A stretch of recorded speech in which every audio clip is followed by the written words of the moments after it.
Hi friends, we are continuing to work with like a process delivery roadmap. In this video, we are going to see like the functional requirement questionnaire template. In short, it is called like a FRQ. So we'll describe some information about like a metrics, like a workload, how many cases is the solution to be expected to handle like per day, like that.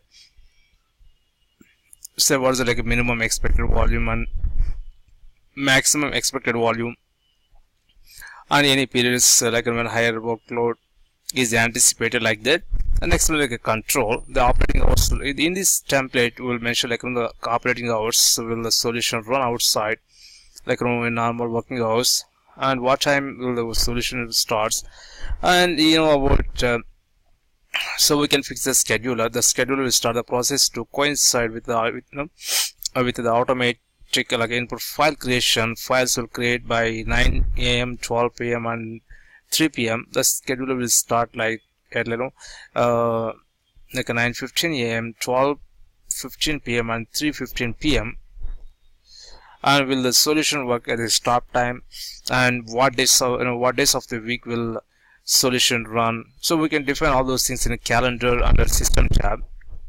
And next, execution in any restrictions are in business thresholds that must be adhered to, like example payments below a certain value, and like usually like what are those, like are there any time windows or periods, so when when any of the target numbers target systems are unavailable, and we'll list the systems and when they are unavailable, like data management.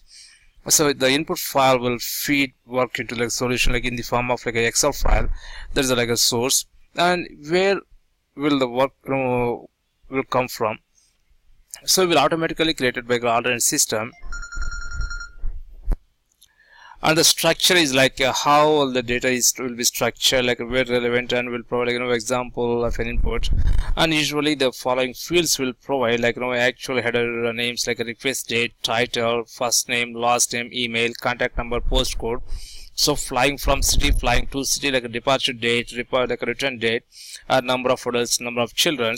And usually like on the PDD, the process definition document will display a screenshot of a sample file, and will the case is be supplied like one at a time, or will each input contain like multiple cases or multiple cases in one file, or like identification cases can be uniquely identified, like that.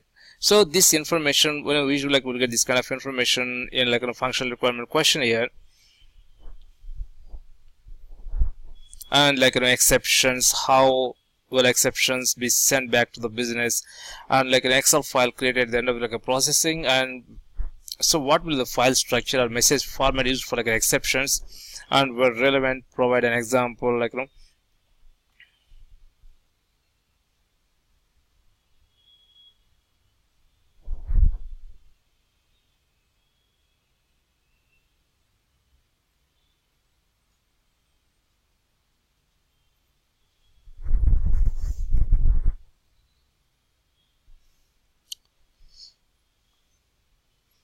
okay. The next video we are going to see like the most important template is like that is like a solution design doc, but in short it is called SDD.